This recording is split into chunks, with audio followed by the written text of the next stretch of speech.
We're in the Cotswolds. We're in the Cotswolds. I invited you over. I had to get a permit for you. We're here with your M3. Look at her. Look at her. Look at her. So, who are you? I'm Peter Strander. I own TRS Performance. Yep. I've been tuning cars for 14 years now, nearly, in August. And I've owned TRS for 5 of those this 5 year. years already? 5 years already. We're deep in the meme now. That 5 years is probably roughly when you started building this. Well, Bluebell was bought 2 years before I left Revo.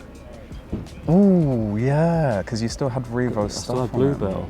And we came here because I wanted, Don and I wanted, a contrast of that car standing out in this sort of This is your ends, fam. This is my this ends. Is your this ends. is my ends. The Cotswolds. Grew up in Barnet, North London, and now I'm here. We're deep in the Cotswolds. Deep in the Cotswolds. So let's jump in the car and take a drive. Go for a drive. Hope you all enjoy it. John and I have been fangirling and just autism in general. Yeah, over locations and shots. Yeah. It's just beautiful. This is what I like doing. Obviously, you lot are normally used to the shit that we do in the workshop, but I like finding a location and getting some pretty stuff. Some pretty stuff, some videography, some proper real videography. Yeah, this is my skill set. Which lacks in YouTube in general, I'd say. Oh, everyone's terrible at it. So let's bring videography back. Let's bring videography back. Enjoy.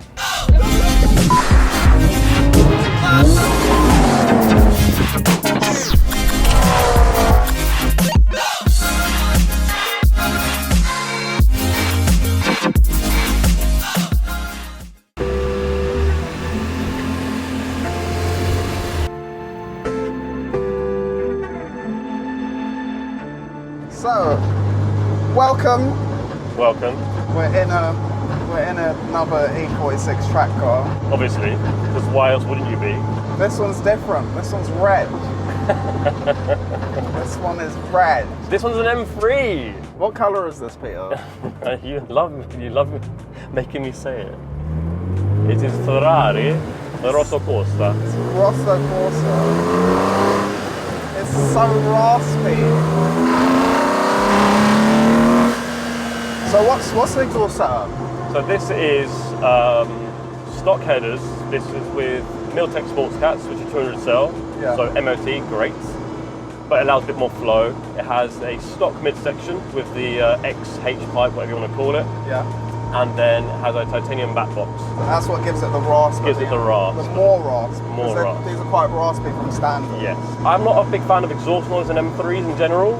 I like the intake noise. The intake noise is the one. It's the one. Yeah. But I wanted it to be light because the stock one's really heavy. Yeah.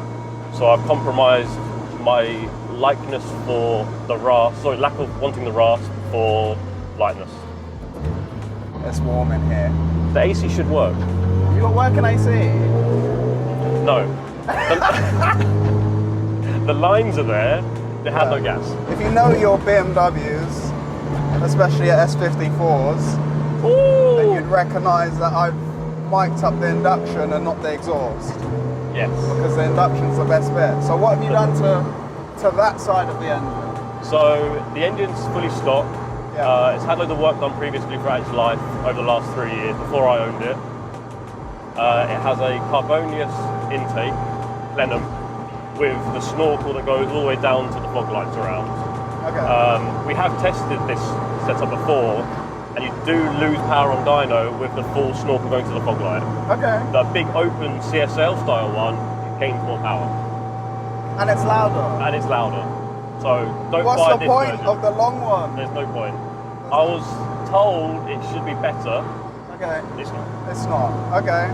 So that's a little tidbit for you S54 guys. Don't go for the long snorkel, just go for the OEM short snorkel. So much so, Carbonia stopped selling it.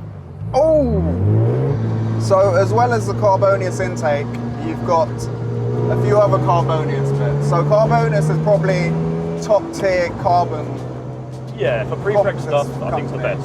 So you've got the intake, you've got the airbox. Yeah. You've got the roof as well. We've got the carbon roof as well. In hindsight, the weave's a bit too tight. I think it's a 1x1 or 2x2. I should have gone a bit of a bigger weave, but it's CSL style version. Yeah, just so from a distance it still looks carbon, not just black. Yeah, not just black. Oh, ooh. You've got the center console. Oh, Carbonius should sponsor me. This is a proper demo car. It's a demo car. We have the CSL style center console that no one else goes for. No one else buys. I was a bit annoyed about this. Yeah. Because it fits quite nice, but you have to buy the CSL genuine trims. Yeah. Otherwise, the switches just dangle around. So just the surrounds for the switches were 50 quid each. £100. So you've got this deep dish OMP steering wheel. So you want the wheel close to me? You wanted a deep dish. Deep dish. And then you've got this horrible thing. Yeah, that is another thing I regret. But that's from the old car. Cool. So it's the Coolerworks short shifter. Coolerworks short shifter. Yeah. Arguably, I'd say a stock shifter would be easier and quicker to change gear with than this. Really? But it gives an engaging feel. So if you're like emotional, it's the occasion. Yeah. if you're emotional, we're human beings. We're emotional. Yeah. It feels nice, but realistically, I should have gone for like a Samsonite or something like Ed's got. Okay. Because you get the feel, but it's much nicer to change gear with. Yeah, yeah. It's a lot. It's a lot more substantial. Yeah. Yeah. We have a custom cages T45 International. Nice. There's a penis up there. There is a penis. That was Nuno Alves. But it stayed. We've got loads more stuff. It's got spec for days. I'm just slow. It's the tyres. We'll see. We've got a track day coming up tomorrow. Yes. At Bedford, which you guys will see at some point. Last time you was on 6-year-old Derezas. Yeah, 6-year-old This time Derezas. you've gone for... This time I've gone for AO52s. Okay. But at the moment, we're borrowing some wheels because these are the wheels that you plan to have on it at some point. Yes, these are on order. They're 11-inch rears and 10 front. BBS E88. BBS E88s. My old GT4 wheels I still have. I'll probably put slicks on them and then I'll run an AO52 on the BBSs that are coming. These are borrowed from Nuno because it looks sick. Just for videoing today. Yeah, it's just for the video today, and it gives you an idea of what it will look like whenever you guys see it out in the wild. Yeah, it helps cement the £5,000 purchase for wheels. Seeing it on them, I'm like, oh, I'm glad I bought them. No, they're perfect. They look amazing. It really sets off the red, because the red's a lot, and then the gold's just like... breaks up a little bit. It breaks it up. The black's a little bit too subdued. It doesn't take away enough attention from the red, I don't think.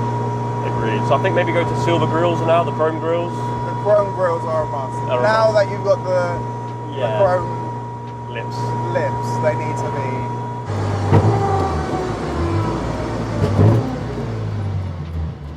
What's here? So we've just arrived at Caffeine and Machine. Oh, the Lotus. And there's always cars here. And a Rover. There's a Rover. You don't see many of them anymore.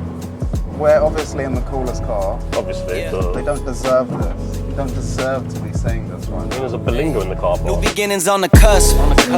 So, is an E46 M3 in 2025 still worth building? Well, parked up outside Caffeine Machine, it definitely doesn't look out of place. Instantly recognisable wherever it goes, and still one of BMW's best designed cars. I'd say almost as iconic as one of these. Trying to sharpen up the sword, swinging blades at these scrubs, bitches flock like bugs. They got some money. Stuff they're talking about. Yeah. Christ. Christ almighty. They all have it. Don't be a dick, don't be a dick, don't be a dick. I want to be a dick.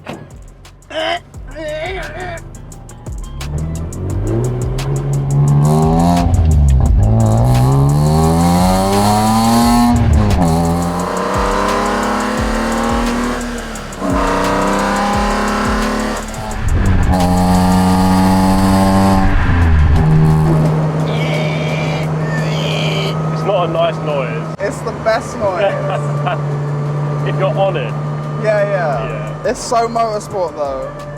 Don't get the engine lights. It's funny. Why is there so many lights here? Right, okay. Rip pads, they're fine. Yeah. Screen wash. The bottle's got a crack in it. Oh, okay. So it is actually broken. It's actually broken. Battery light, underdrive pulley, and the lights coding. The I think they were for what? The warm and cold start because they're LEDs and it's a pre-facelift. Oh. Content. So they're simple things. Doesn't matter. Fair enough.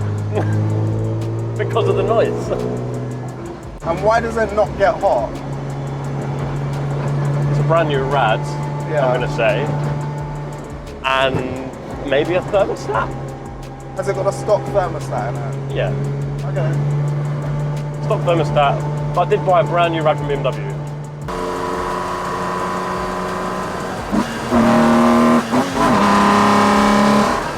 I always do it! Ah, It's pretty noisy in here. yeah. Why? Because everything's solidly mounted or spherical. That is it. There's no rubber, there's no bushes. We like NVH. So solid mounted subframe, solid mounted diff, and then we have a 4.1 final drive, so the revs are up. Yeah, it's quite bad.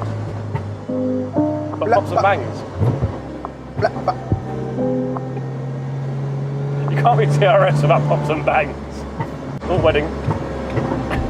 I mean, funeral. wedding? The wedding. Funeral. So, we've got a bit of Alcantara here and there. Yeah. You and Ned did this. Yeah, because the stock stuff always fades over time or peels off or Yeah. just looks a bit shit. So we took them off, sanded them down, and put Alcantara over them. Really cheap thing to do. And it looks good.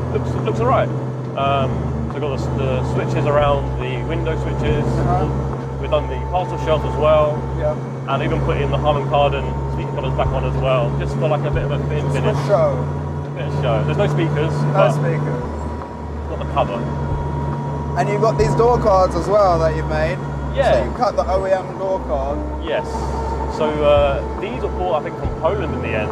There's a Okay. big drift scene in Poland. Yeah. Where they're 46s. Just cut to the right shape. Yeah, pre-cut for you. They do the rear quarter ones too, which aren't in, Okay. because I can't get them around the cage properly to mount them. Oh yeah, that's gonna be. Uh-huh. You're gonna have to bend it and just trust that it doesn't crack. Yeah.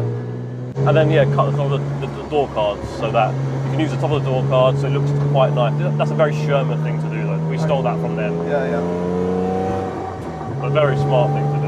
It is. Yeah. And it has a built-in pull handle when you put it from underneath. Yeah, yeah. Which, well, you get in and it's not the Yeah. the initial thing that you think to do, but as Chris found out. As Chris found out, grabbing everything. Yeah. Close it for me! So the car's probably on its softest setting, which actually isn't that What bad. suspension do you have? We have the cheapest Bilstein Club Sports you'll find brand new. Okay. At the time I was working at Revo, and we had quite a good relationship with Bilstein, Yeah. and I think the kit new is about £4.5 grand. I paid £1,600 new. Damn.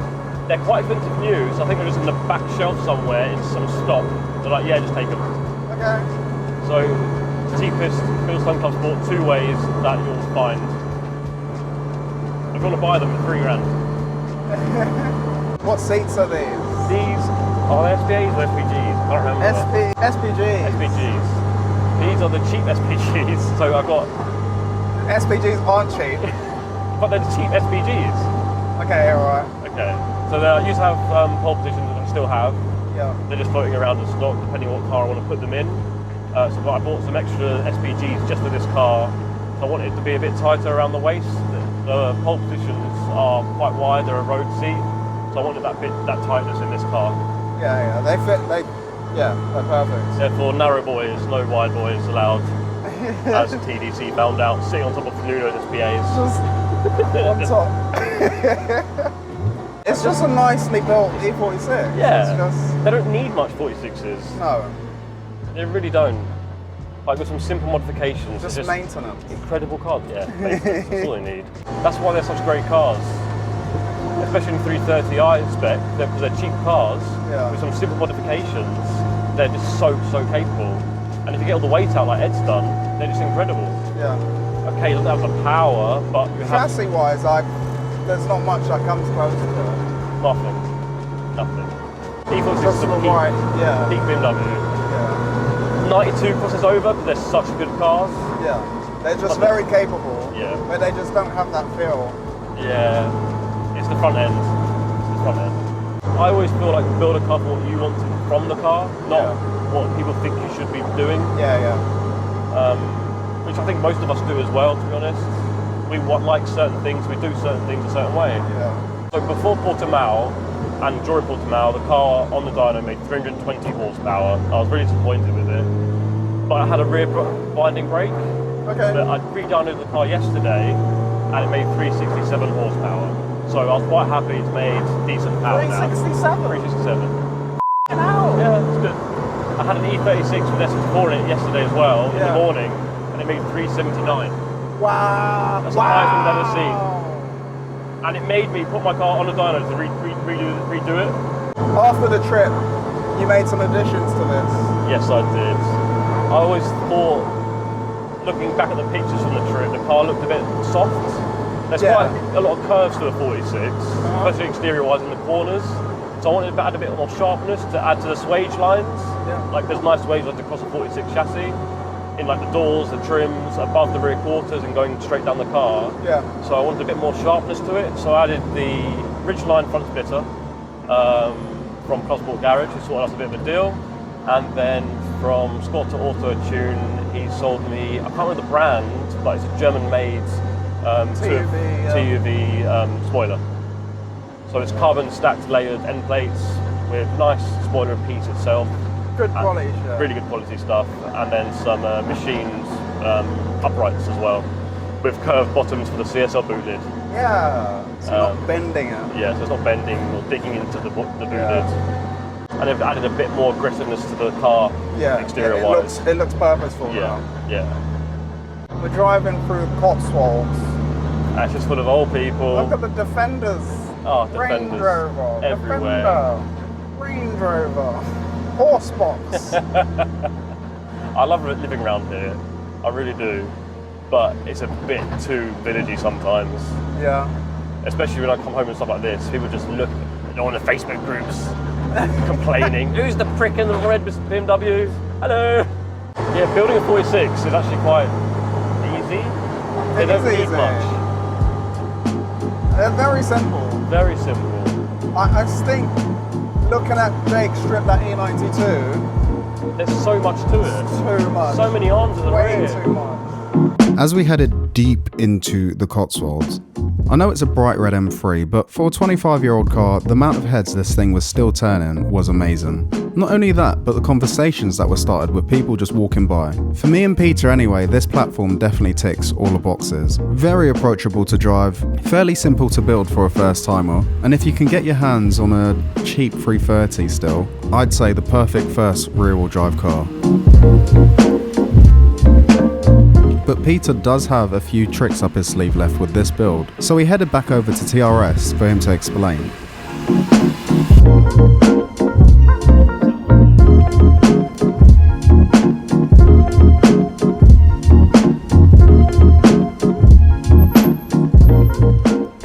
We're here at your home base.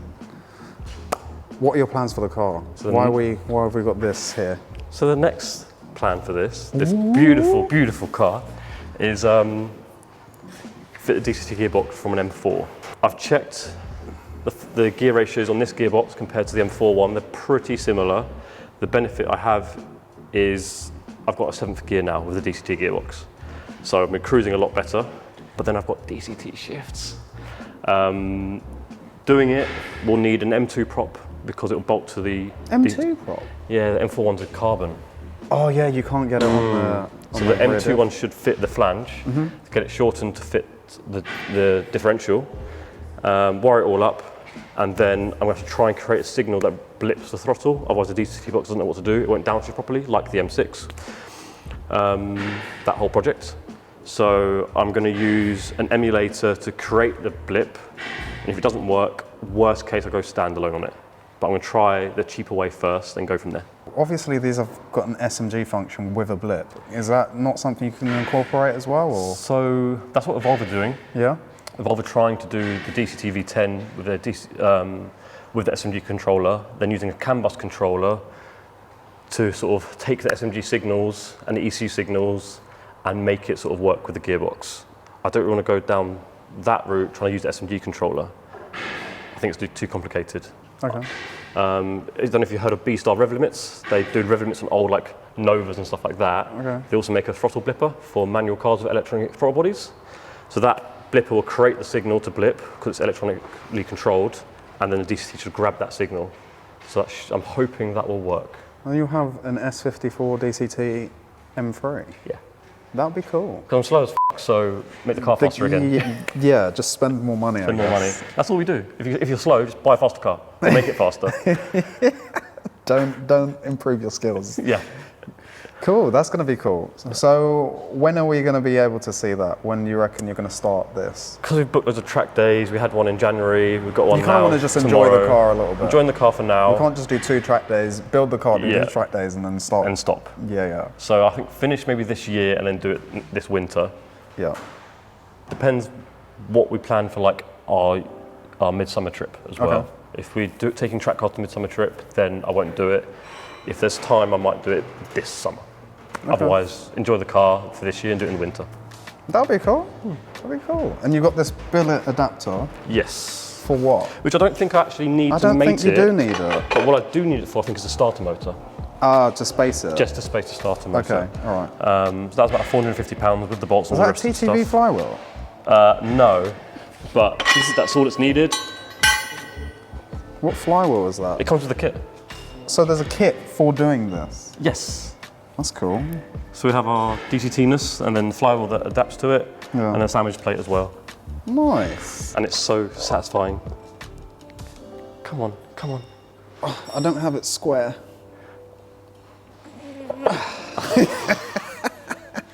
Yeah. Cool. Nice and easy. Epic. Yeah. So I'll get Ed to do the wiring, we'll do the prop and the shorting of that, and then I'll figure out the calibration side, hopefully figure it out. Cool. Well, good luck with that. Good luck with that. And as always, if you enjoyed this episode, make sure you like and subscribe, because next time... Hello and welcome to a sunny Bedford Autodrome. And we finally put Peter's M3 for its paces. Nuno and I go head to head in the same car to find out who's faster. And of course, the rest of the gang will be there in their various track spec BMWs. Oi, Jake's driving the GTS. This is the most expensive car I've driven.